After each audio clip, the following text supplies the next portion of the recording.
PON con candidates. nombre. Laura Vilches. ¿A qué te dedicas? Soy docente de literatura. ¿En lo que más te gusta de tu trabajo? El aula y la relación con las pibis. ¿Y lo que menos? Corregir. ¿A qué te presentás en estas elecciones? Candidata a intendente del Frente de Izquierda. ¿Cuánto cobra un político? Y está rondando el $1.000.000. ¿Y un docente? Con suerte llegamos a la canasta básica familiar y con mucha lucha. Eso sí, cuando yo era legisladora, cobraba como docente.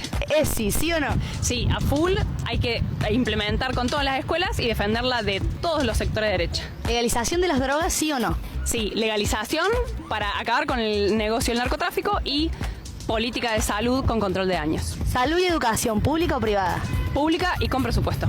¿Qué es más valioso, el tiempo o la plata? Las dos cosas, trabajar todo para trabajar menos y tener tiempo de vivir, descansar y disfrutar. Última serie que viste. Merlina.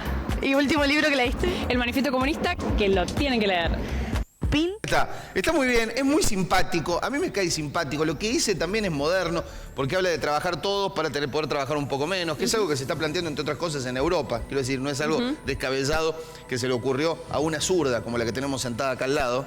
A mucha honra. A mucha honra, a esta zurda, que es así de la manera en la que se refiere Viviana Canosa. Vamos ahora sí con el video de Viviana Canosa, dale. Quiero que conozcas a Laura Vilches, una docente zurda que quiere ser intendente. Te habla de les pibis y está a favor de legalizar las drogas, berretas y chapuceros. PIN. PON Con candidates. nombre. Laura Vilches. ¿A qué te dedicas? Soy docente de literatura. ¿En lo que más te gusta de tu trabajo? El aula y la relación con las pibis. ¿Y lo que menos? Corregir. ¿A qué te presentás en estas elecciones? Candidata a intendente del Frente de Izquierda. ¿Cuánto cobra un político? Y está rondando el $1.000.000. ¿Y un docente?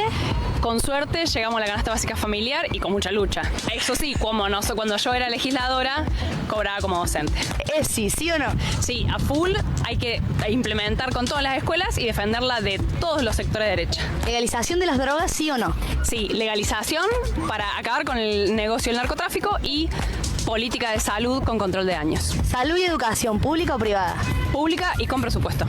¿Qué es más valioso, el tiempo o la plata? Las dos cosas, trabajar todo para trabajar menos y tener tiempo de vivir, descansar y disfrutar. Última serie que viste. Merlina. ¿Y último libro que leíste? El Manifiesto Comunista, que lo tienen que leer. Bueno, claramente esta docente zurda es una, no sé, una admiradora de Baradel, una fan. Esta gente quiere romper absolutamente todo, es berreta, es chapucera, otra inepta más y quiere ser candidata. Mamita, sigo con la seguridad. Capusotto, el cómico, este cómico. El de... Vos sos profe de literatura, ¿no? Soy profe de literatura. ¿Qué sí. significa chapucera? Chapucero y berreta. Chapucero es algo que está hecho de manera descuidada y berreta está asociado a lo vulgar, a lo de mala calidad, que yo creo que un poco ese es el problema que tiene Canosa con su descalificación, que creo que lo que verdaderamente le molesta es que hagamos política para los trabajadores, que yo sea trabajadora, que no me haya enriquecido con la política y bueno, que esté defendiendo nuestros derechos como ¿Sos laburantes. fanática de Baradel? ¿Lo tenés tatuado a Baradel? Sí, acá en el corazón. No, bueno, ahí creo que un poco es eso, ¿no? Su propio trabajo riguroso, poco riguroso, hace que me asocie a las posiciones de un sector del sindicalismo kirchnerista que no tiene nada que ver con lo que plantea la izquierda, sino que hemos sido de los sectores más críticos, justamente. Sí. Y además porque como docente, bueno, acá nuestro Baradel es Montserrat y ha sido a quienes hemos enfrentado y le hemos impuesto la conquista de nuestros derechos. ¿Ustedes piensan que es parte del establishment sindical, parte del sindicalismo de siempre, el sindicalismo tradicional? Creo que es parte del sindicalismo que se ha enquistado un poco en los sillones y que al adherir a una corriente política como el kirchnerismo ha dejado de lado la defensa de los trabajadores bajo las conducciones y bajo las gestiones kirchneristas, y por eso los docentes hemos salido a enfrentar tanto al gobierno o a los gobiernos como a las propias conducciones que planchaban la lucha. ¿Cómo te enteraste de que Viviana Canosa te estaba insultando o te estaba agraviando? Fue un laburante que nos manda un mensaje y dije, che, la vi a Laura Vilches, Canosa le estaba dando. ¿Cómo Canosa le estaba dando? Y bueno, ahí nos enteramos, pero los propios laburantes nos avisaron de esto. Sigue esta cuestión de, en algún momento se decía que si veías un obrero entrar con el diario de la Nación bajo el brazo, seguramente ese obrero era un tipo que en realidad estaba leyendo la tribuna de doctrinas porque en realidad era un militante comunista. ¿Sigue esto? ¿Sigue esto de que la izquierda sigue más que nada lo que dice la derecha para poder armarse en este discurso antitético, ¿no? Un poco de la cloaca. Mira, creo que, seguimos desde ya todos los medios de comunicación para saber qué opinan y sobre todo cuál es la política que despliegan a través de sus medios de comunicación. Y la mayoría de las veces van contra los trabajadores. Bueno, creo que lo de Canosa es un ejemplo, ¿no?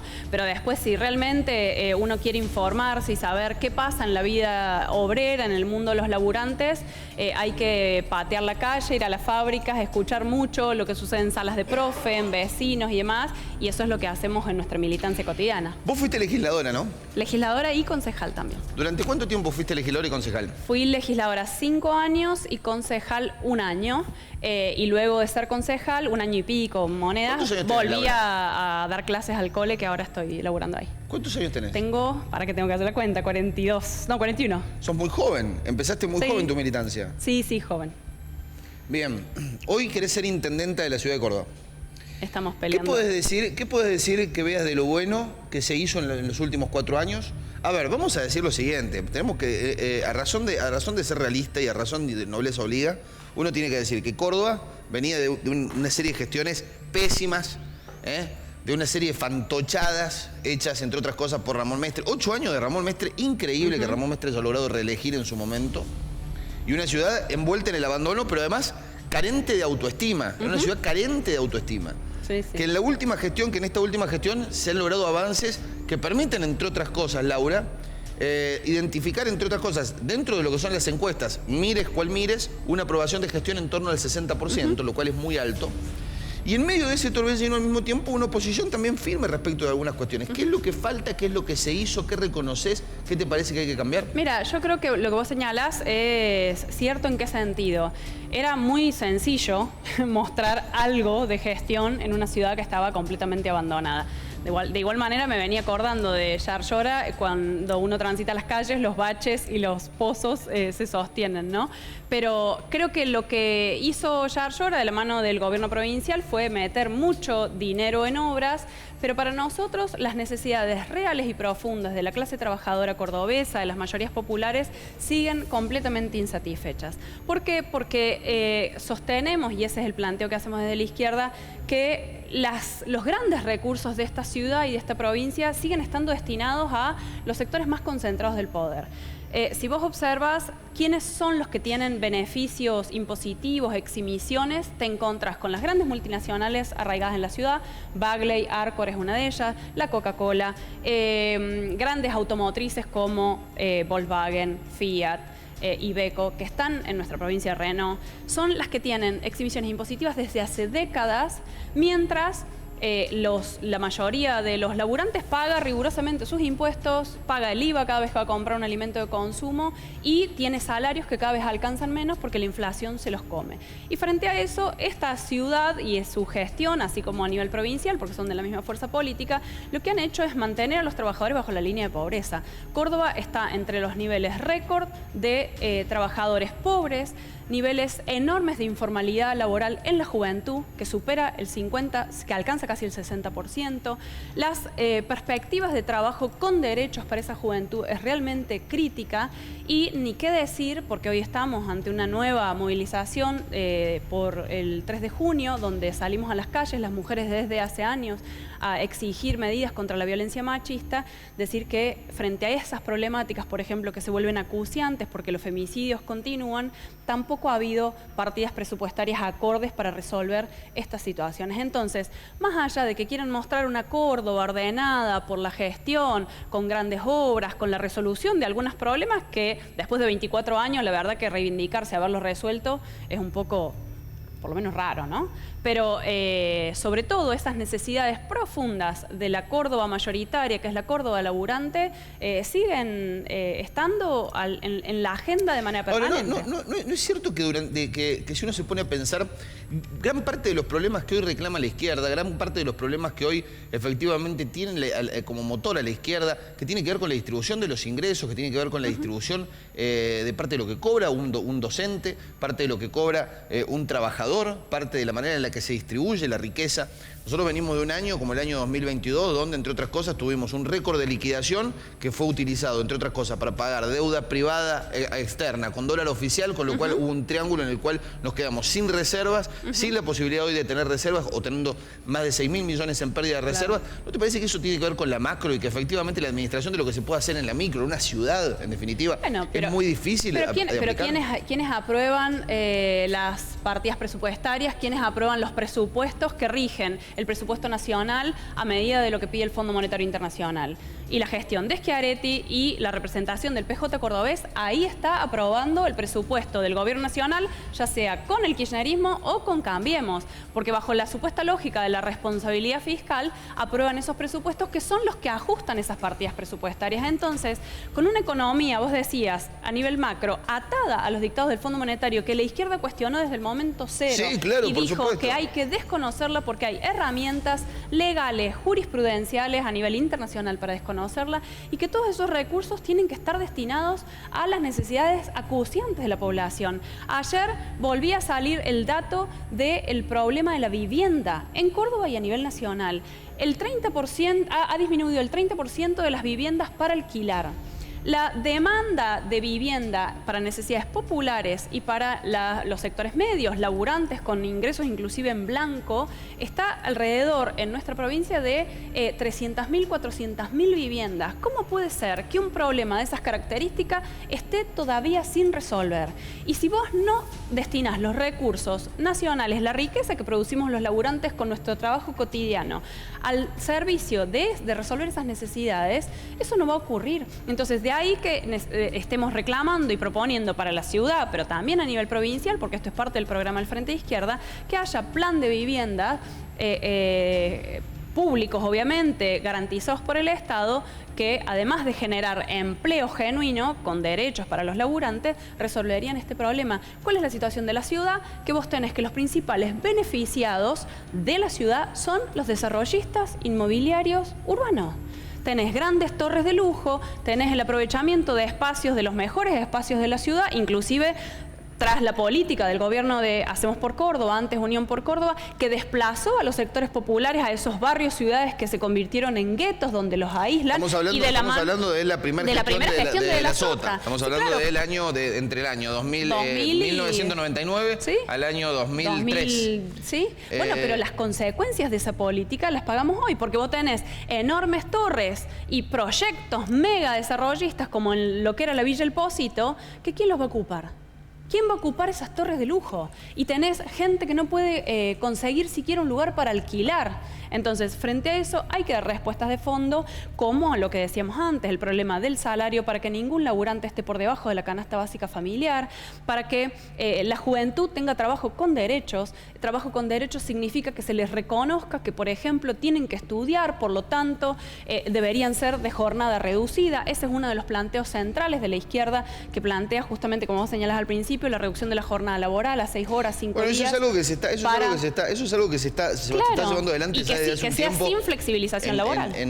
Laura, es algo que se está llevando adelante ya desde hace un tiempo en diferentes países del mundo. Porque claro, se comienza a entender que, entre otras cosas, si no va a alcanzar la demanda. Totalmente. Teniendo en cuenta que al mismo tiempo hay un avance, parte de lo que tiene que ver, ya sea inteligencia artificial, robótica, mecánica o lo que fuere, no va a alcanzar. Es algo que se viene planteando. Es un planteo histórico de la izquierda. Es un planteo histórico de la izquierda que en este contexto termina siendo adecuado, porque hace 20 años atrás era una locura, pero era un planteo de ustedes.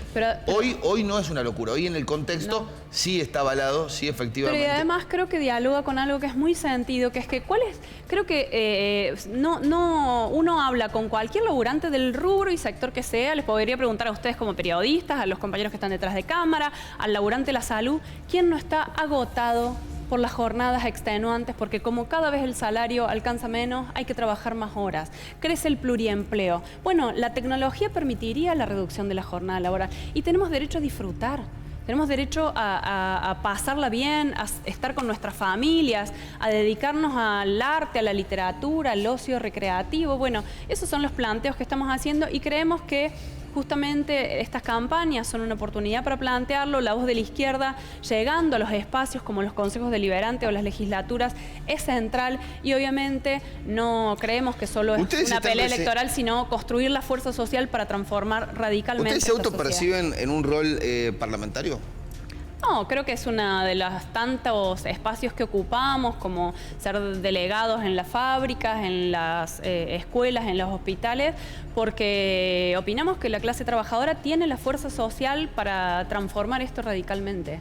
Lo hemos demostrado las mujeres, hablando de hoy, en víspera del 3 de junio, que fue la manera en la que conquistamos un nuevo derecho como el derecho al aborto, que pusimos sobre la mesa que no queríamos más muertas por la violencia machista. Y creo que un poco eso es lo que le molesta a Canosa, ¿no? ¿Quién es tu referente nacional? Nicolás del Caño y Miriam Bregman. Nicolás del Caño y Miriam Bregman. Que son nuestros precandidatos presidenciales. ¿Qué pensás de en algún momento no haber puesto el juego, en voto el juego, en juego el voto? Ahí va. En juego el voto, por allí en el año 2015.